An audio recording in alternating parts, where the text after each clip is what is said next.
Good morning विद्यार्थियों। मानव अधिवास के अंतर्गत हम पढ़ रहे हैं नगरीय अधिवासों की विशेषताएं। उससे पहले हमने नगरीय गंदी बस्तियों की समस्याओं के बारे में अध्ययन किया, फिर ग्रामीण बस्तियों के बारे में अध्ययन किया, उनकी क्या प्रॉब्लम्स है और नगरीय क्षेत्र की क्या प्रॉब्लम है। आज अपन पढ़ रहे हैं नगरीय अधिवासों की विशेषताएं। इन नगरीय अधिवासों की क्या विशेषता है। एक नंबर बिंदु में बात करें अपन तीव्र गतिशीलता।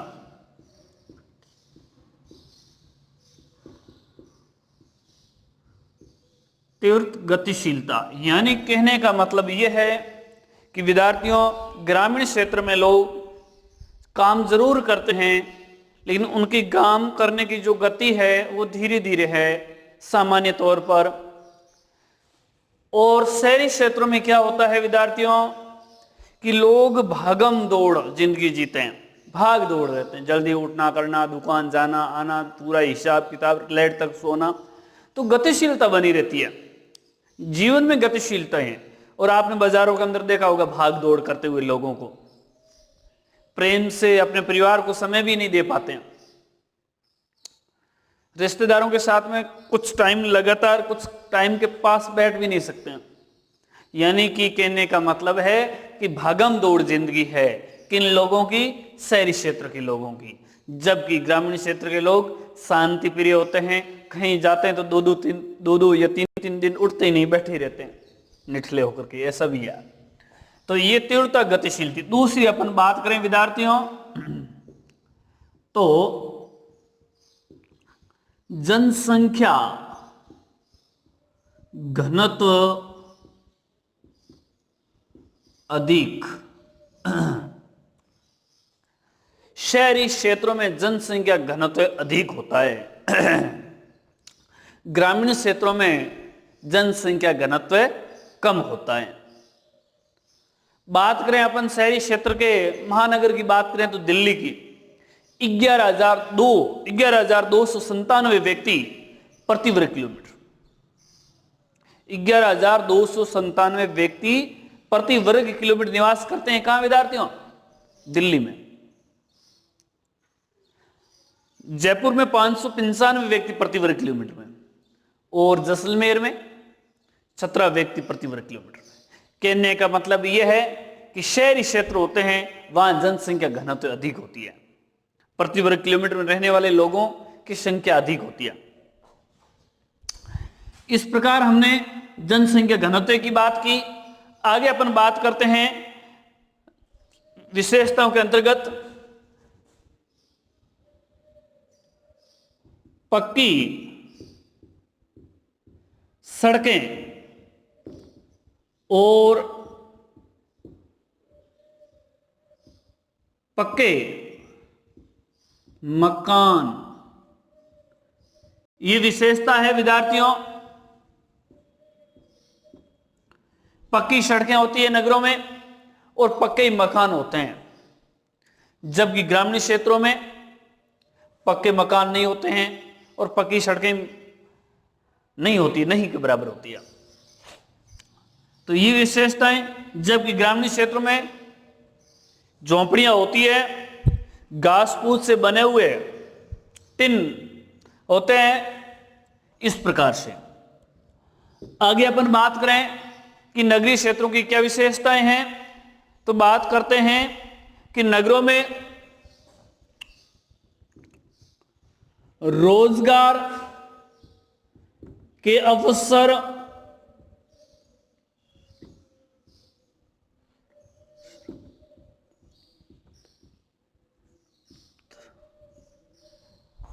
बात की जाए नगरों क्षेत्र की, तो नगरों में रोजगार के अवसर उपलब्ध होते हैं।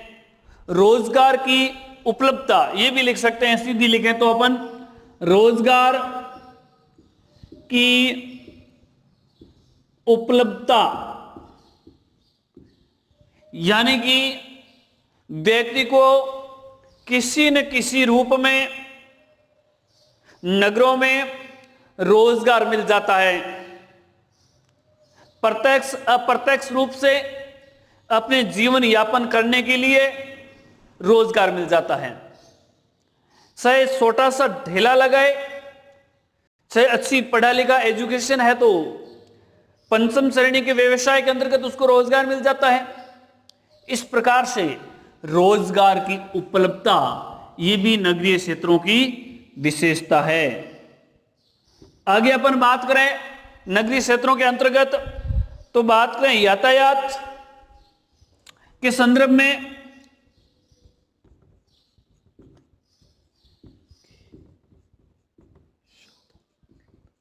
यातायात के साधन व्यक्तिगत व सार्वजनिक साधन उपलब्ध होते हैं। यानी कि शहरों के अंदर व्यक्तिगत साधन भी खूब होते हैं, साथ साथ में सार्वजनिक साधन भी होते हैं। परिवहन निगम की बसें, निजी क्षेत्र की बसें, रेलगाड़ी, इस प्रकार से साधनों के बारे में देखा जाए, यातायात के साधनों के बारे में, तो शहरी क्षेत्र में अच्छी सुविधा होती है। समय का इंतजार नहीं करना पड़ता है संसाधनों के लिए, मिनट मिनट संसाधन लगे रहते हैं यातायात के संसाधन कहीं जाना हो तो। इस प्रकार हमने शहरी क्षेत्र की विशेषताओं के अंतर्गत बात की कि साधन व्यक्तिगत भी होते हैं और सार्वजनिक क्षेत्र के भी साधन उपलब्ध होते हैं, जबकि ग्रामीण क्षेत्रों में ऐसे संसाधन उपलब्ध नहीं होते हैं। पहले आपने पढ़ा होगा ग्रामीण क्षेत्रों की समस्या के अंतर्गत संसाधन नहीं होना, नहीं के बराबर होना, और होते तो 1-2 घंटे तक आते नहीं, आते तो फिर वो ऐसे ही संसाधन होते पता नहीं बरसात ऋतु में कहीं फंस जाते हैं ग्रामीण क्षेत्रों में। शहरी क्षेत्रों में ऐसी कोई दिक्कत नहीं है, समय पर संसाधन यातायात के संसाधन उपलब्ध हो जाते हैं। आगे बात करें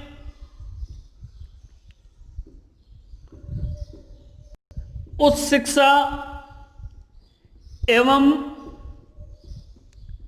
गहन चिकित्सा सुविधा।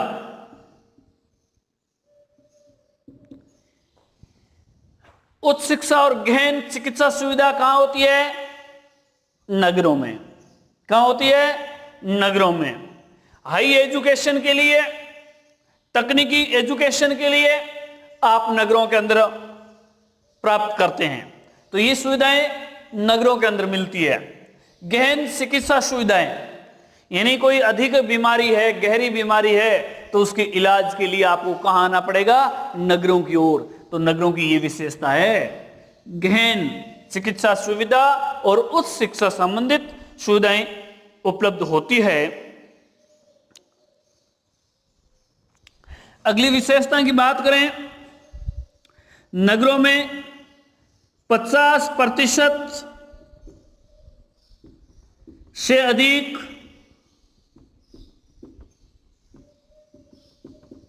लोग गैर कृषि कार्यों में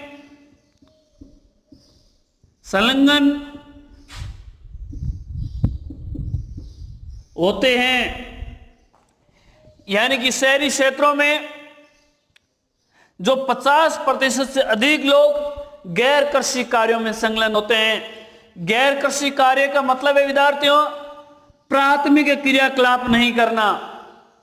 प्राथमिक क्रियाकलाप किसे कहते हैं? प्राथमिक व्यवसाय किसे कहते हैं? ऐसे व्यवसाय जो प्रकृति प्रदत्त संसाधनों का सीधा उपयोग कर अपनी आवश्यकता की पूर्ति करते हैं। प्राथमिक व्यवसाय जैसे लकड़ी काटना, पशु चारण करना, मत्स्य पकड़ना, इस प्रकार से। तो शहरों के अंदर यह विशेषता है कि 50% से अधिक लोग गैर कृषि कार्य करते हैं। आगे अपन बात करें शहरों के अंदर जटिल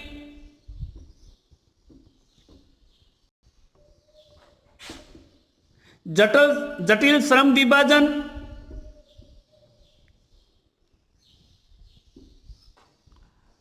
जटिल श्रम विभाजन का मतलब है शहरी क्षेत्रों में कार्य बहुत महत्वपूर्ण होते हैं, बारीकी से होते हैं, बड़ी सावधानी से करने होते हैं।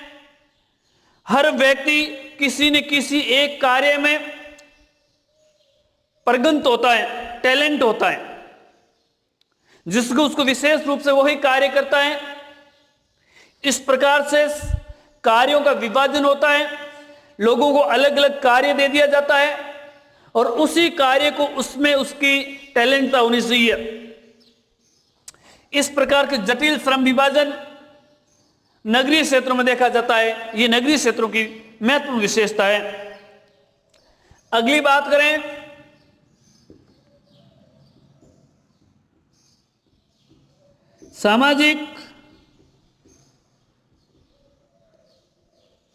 सामाजिक संबंध में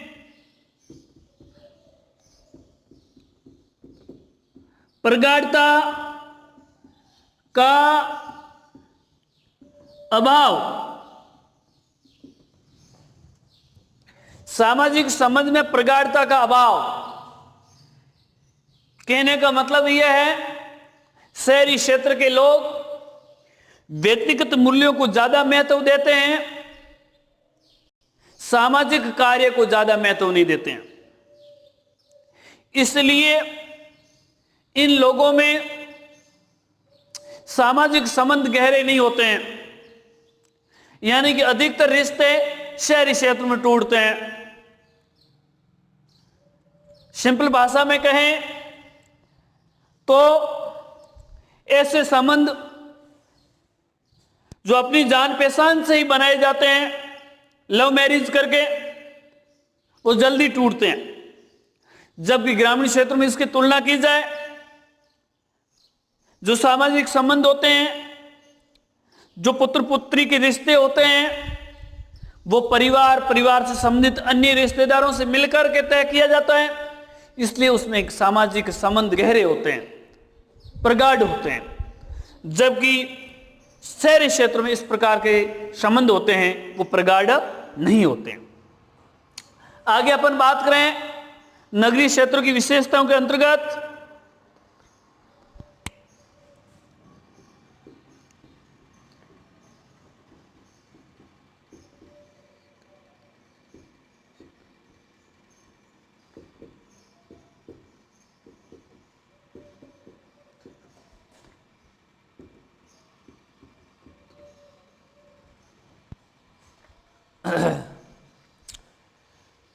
शहरों में तीव्र सामाजिक और आर्थिक अंतर देखा जाता है। आर्थिक की बात करें तो ग्रामीण क्षेत्रों में लगभग सामान्यतः लोगों का एक जैसे ही घर होते हैं, एक जैसे ही पहनावा होता है, लगभग सामाजिक समारोह एक जैसा ही होता है। ग्रामीण क्षेत्रों में सभी लोगों का। दूसरी साइड में शहरों की बात की जाए, शहरी क्षेत्रों में आर्थिक संबंध में बात करें अपन तो एक और गगन शोभी विशाल कई वातानुकूलित इमारतें, और दूसरी साइड में देखा जाए तो खुले आसमान के नीचे अपना जीवन का संघर्ष दिखाई देता है। इस प्रकार से इनमें आर्थिक अंतर देखा जाता है, सामाजिक अंतर भी देखा जाता है।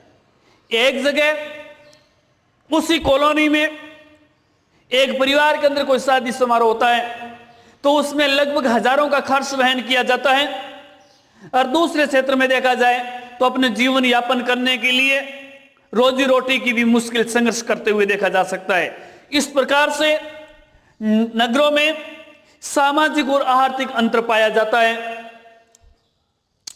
ये हमने नगरों की विशेषताओं के अंतर्गत पढ़ रहे हैं। ये महत्वपूर्ण बातें हमने पढ़ी, यानी कि नगरीय अधिवासियों की विशेषताओं के अंतर्गत। तो एक बार और ध्यान देते हैं विद्यार्थियों। त्वरित गतिशीलता, यानी कि भागम दौड़ जिंदगी शहरी लोगों की।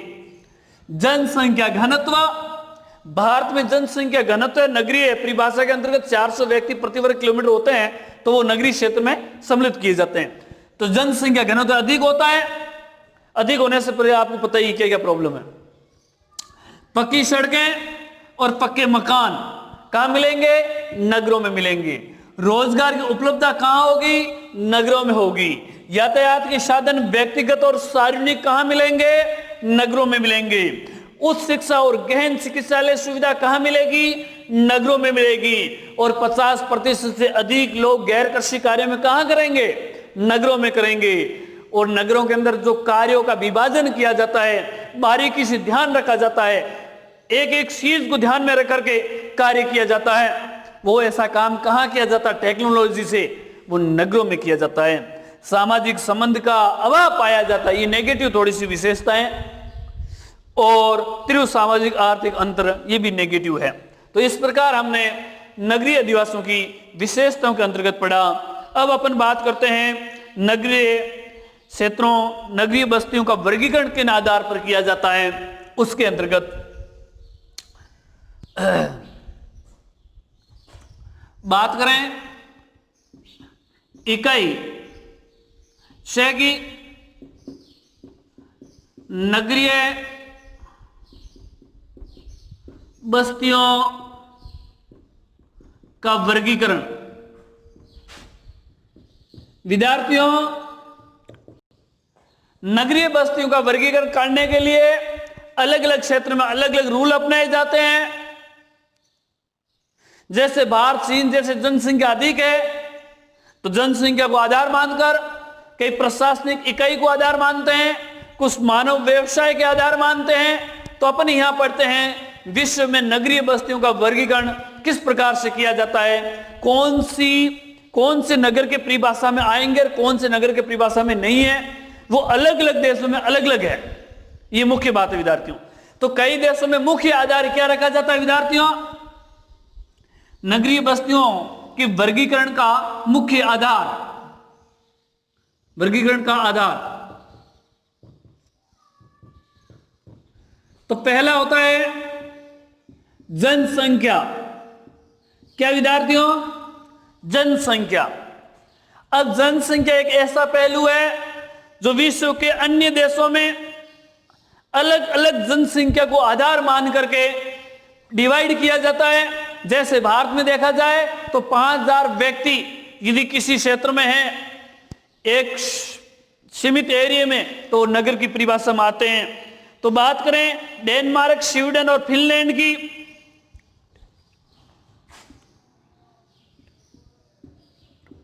डेनमार्क, स्वीडन,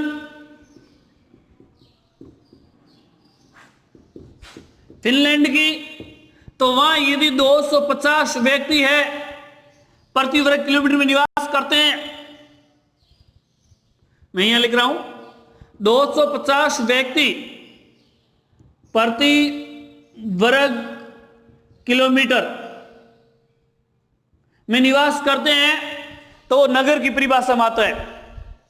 जनसंख्या को आधार मानते हैं। तो इन्हें डेनमार्क, स्वीडन, फिनलैंड में वैसे ही जनसंख्या कम है, यदि प्रति वर्ग किलोमीटर के हिसाब से देखा जाए तो 250 व्यक्ति है, तो क्या है वो नगर की श्रेणी में। इसी प्रकार अपना आगे बात करें तो आइसलैंड की बात करें तो आइसलैंड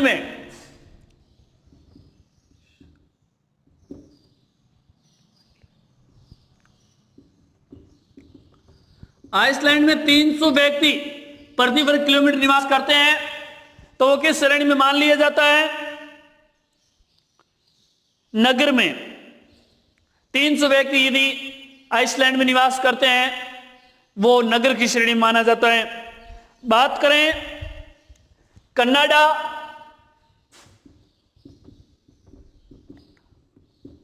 और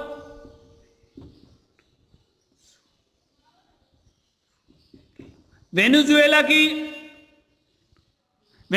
में 350 व्यक्ति प्रति वर्ग किलोमीटर में निवास करते हैं, तो उनको किस श्रेणी में मान लिया जाता है? सॉरी, वेनेजुएला और कनाडा में 1000 व्यक्ति प्रति वर्ग किलोमीटर में निवास करते हैं, तो नगर की श्रेणी में मान लिया जाता है। इस प्रकार अपन आगे बात करें, इन्हीं क्षेत्र में कहने का मतलब यह है विद्यार्थियों कि अलग अलग देश में अलग अलग प्रकार के जनसंख्या आधार माना जाता है। बात करें कोलंबिया की,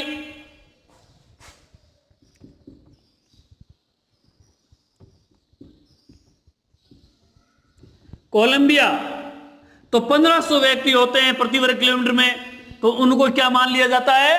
नगर की श्रेणी में मान लिया जाता है। और आइसलैंड और कनाडा, आइसलैंड में 300 व्यक्ति, कनाडा और वेनेजुएला में कितने व्यक्ति विद्यार्थियों? 1000 व्यक्ति को। इसी प्रकार बात करें पुर्तगाल, अर्जेंटीना की बात करें तो 2000 व्यक्ति होते हैं पुर्तगाल और अर्जेंटीना में, तो उसको किस श्रेणी में मान लिया जाता है विद्यार्थियों? नगर में।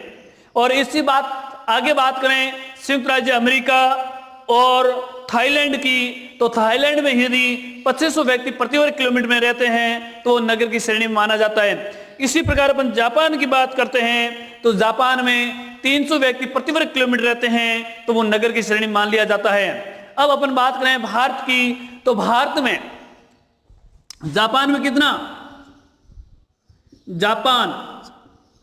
जापान में यदि 3000 व्यक्ति प्रति वर्ग किलोमीटर रहते हैं तो उसको नगर की श्रेणी मान लिया जाता है। तो भारत में यदि प्रति वर्ग किलोमीटर में 5000 व्यक्ति निवास करते हैं तो वो नगर की श्रेणी में आ जाता है। साथ साथ में ये भी लिखा हुआ है कि 400 व्यक्ति प्रति वर्ग किलोमीटर घनत्व भी होना चाहिए। सॉरी, कुल जनसंख्या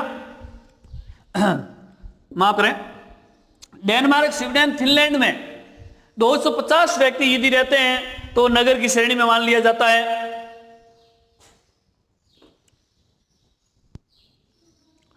और आइसलैंड में 300 व्यक्ति रहते हैं तो नगर की श्रेणी मान लिया जाता है। कनाडा और वेनेजुएला में 1000 व्यक्ति रहते हैं, वो नगर की श्रेणी मान लिया जाता है। कोलंबो में यदि 1500 व्यक्ति रहते हैं तो वो नगर की श्रेणी मान लिया जाता है। जापान में यदि 3000 व्यक्ति रहते हैं, प्रति वर्ग किलोमीटर नहीं विद्यार्थियों, माफ करें, यदि जापान में 3000 व्यक्ति रहते हैं तो वो नगर की श्रेणी मान लिया जाता है। भारत में यदि 5000 व्यक्ति किसी क्षेत्र में रहते हैं, साथ साथ में ये भी उल्लेख किया गया है कि 400 व्यक्ति प्रति वर्ग किलोमीटर होना चाहिए, तो वो भारत को भी नगर की श्रेणी में उसको मान लिया जाता है। तो इस प्रकार 250 जनसंख्या किसकी? डेनमार्क, स्वीडन, फिनलैंड की। आइसलैंड में 300 व्यक्ति, कनाडा, वेनेजुएला में 1000 व्यक्ति, कोलंबो में 1500 व्यक्ति, जापान में 3000 व्यक्ति, भारत में 5000 व्यक्ति, और बात करें पुर्तगाल और अर्जेंटीना में 2000 व्यक्ति, संयुक्त राज्य अमेरिका और थाईलैंड की बात करें तो 2500 व्यक्ति होते हैं, तो वो नगर की श्रेणी मान लिया जाता है। इस प्रकार जनसंख्या भी नगरीय बस्तियों के वर्गीकरण का मुख्य आधार माना जाता है। आगे अपन बात करें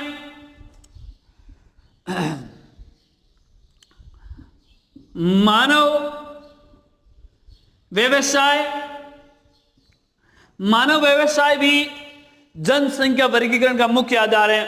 जैसा कि यहां पढ़ा आपने, 50% अधिक लोग गैर कृषि कार्यों में संलग्न होते हैं। 50% से अधिक लोग गैर कृषि कार्यों में होना तो नगर की श्रेणी में मान लिया जाता है, जिसमें व्यवसाय क्या होना चाहिए? द्वितीयक, तृतीयक, चतुर्थक और पंचम व्यवसाय, जिसमें ऐसा भी कह सकते हैं अपन उद्योग, विनिर्माण,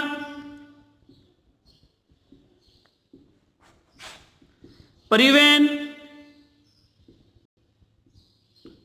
व्यापार, शिक्षा आदि क्षेत्र। तो इस प्रकार मानव व्यवसाय भी जनसंख्या नगरीय वर्गीकरण के महत्वपूर्ण आधार माना जाता है। आगे अपन बात करें तो प्रशासनिक ढांचा, नगरों के विभाजन में प्रशासनिक ढांचा भी बहुत महत्वपूर्ण है।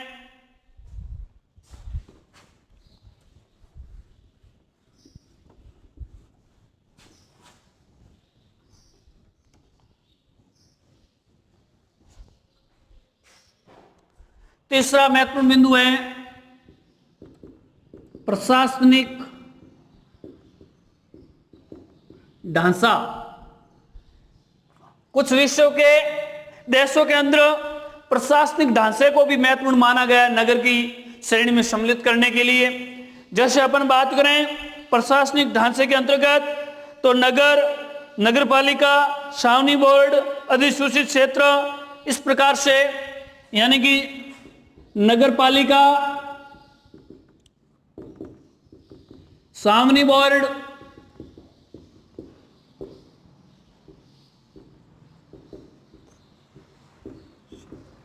अधिसूचित क्षेत्र समिति, यानी कि इनको भी आधार मान करके नगरों का विभाजन किया जाता है प्रशासनिक ढांचे के अंतर्गत।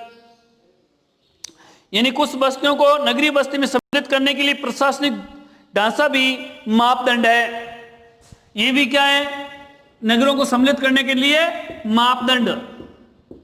मापदंड रखा जाता है, जिससे यदि ये चीज है तो वो मापदंड के अंदर सम्मिलित किया जाता है। जैसे आपको उदाहरण देकर बताऊं मैं, ब्राजील और बोलिविया में जनसंख्या के स्थान पर प्रशासनिक केंद्र को मान करके विभाजन किया जाता है। यानी ब्राजील और बोलिविया, ब्राजील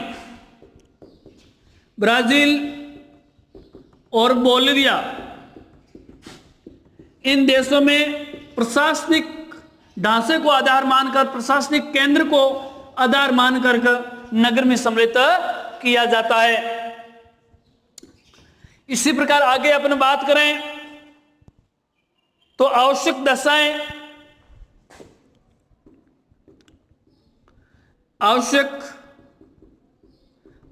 और भी है।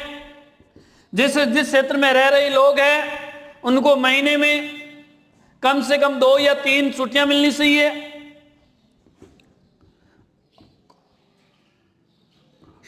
अवकाश मिलना चाहिए। ग्रामीण क्षेत्र में ऐसा नहीं होता है, महीने में कम से कम 4 छुट्टियां तो मिलनी चाहिए, अवकाश मिलने चाहिए। और इसके साथ में करें कि जिस क्षेत्र में रह रहे हैं उनके लिए पर्यटन व्यवस्था हो, बाग बगीचे हो, तो वो भी नगर की श्रेणी में सम्मिलित किए जाते हैं विश्व के कुछ क्षेत्रों में। जैसे समुद्री आवश्यकताएं दशा हो, स्थल की आवश्यक दशाएं हो, स्टेडियम हो, मैदान हो, बगीचा हो, पर्यटन स्थल हो, अवकाश प्राप्त हो उनको महीने में, औद्योगिक नगर हो, समुद्री पतन हो कहीं, और कहीं सेना आदि के नगर हो, तो ये भी आवश्यक दशाएं हैं जिनके तहत भी उनको नगर में सम्मिलित कर लिया जाता है। आगे अपन बात करें तो भारत में नगरीय को क्या आधार माना जाता है। भारत में यदि कोई नगर की परिभाषा में कब सम्मिलित किया जाएगा तो उसकी बात करते हैं।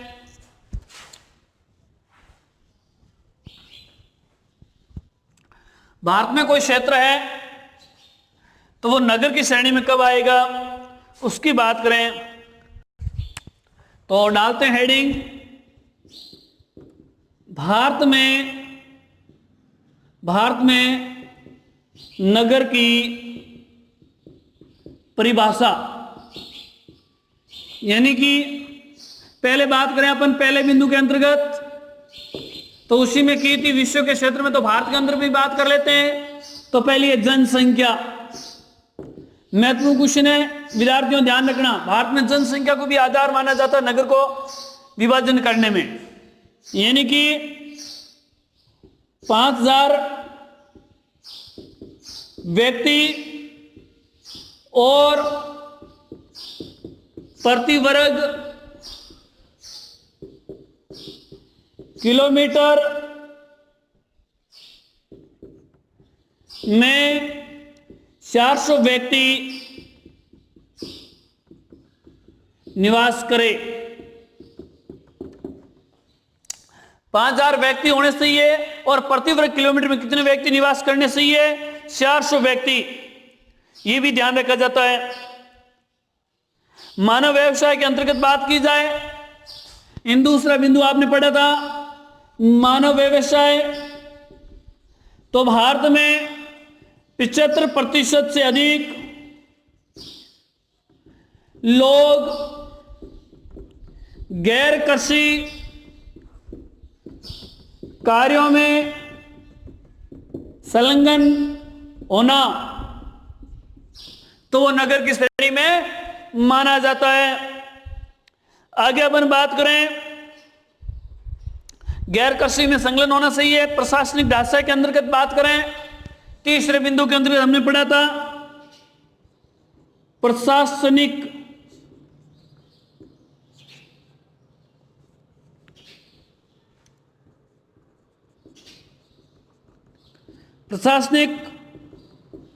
ढांचा, यानी भारत में नगर पालिका,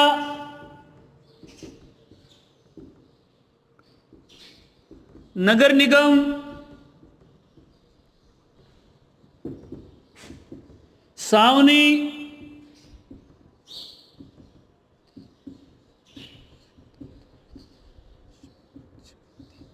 अधिसूचित समिति क्षेत्र होना, तो नगर की श्रेणी में माना जाता है।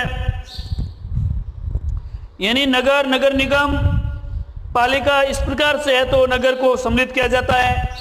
और आगे बात करें आवश्यक दशाओं में, तो सामान्य तौर पर नॉर्मली इसमें आवश्यक दशाओं में तो नगर की श्रेणी के अंतर्गत भारत में जनसंख्या 500 व्यक्ति होने चाहिए और प्रति वर्ग किलोमीटर में कितने जनसंख्या निवास करने चाहिए विद्यार्थियों? 400 व्यक्ति। और मानव व्यवसाय के अंतर्गत 75% जनसंख्या गैर कृषि कार्यों में होने चाहिए, यानी कि प्राथमिक क्रिया में नहीं होने चाहिए। द्वितीय, तृतीय, चतुर्थ, पंचम व्यवसाय में होने चाहिए। निर्माण उद्योग, परिवहन, व्यापार, शिक्षा, वाणिज्य, उन क्षेत्र में संलग्न होने चाहिए। प्रशासनिक ढांचे के अंदर नगर पालिका होनी चाहिए, तो वो नगर की श्रेणी में, नगर निगम हो, छावनी बोर्ड हो, अधिसूचित समिति क्षेत्र हो तो नगर की परिभाषा में, और आवश्यक दशा में तो नॉर्मल है। तो यदि ये चीज है तो वो नगर की श्रेणी में, भारत का कोई भी शहर है वो नगर की श्रेणी में आएगा। कस्बा है कोई भी तो वो नगर की श्रेणी में कब आएगा? जब 5000 व्यक्ति हो, साथ साथ में प्रति वर्ग किलोमीटर में कितना निवास करे? 400 व्यक्ति, और 75% से अधिक लोग गैर कृषि कार्य में होने चाहिए, और वहां नगर पालिका, नगर निगम, छावनी, अधिसूचित क्षेत्र है तो वो नगर की परिभाषा में आता है। इस प्रकार हमने नगरीय अधिवासियों की विशेषता और नगरीय बस्तियों का वर्गीकरण का आधार के बारे में पढ़ा। और अगले वीडियो में हम एशिया की सबसे गंदी बस्ती, धारावी बस्ती का अध्ययन करेंगे अगले वीडियो में। इस प्रकार से थैंक यू विद्यार्थियों।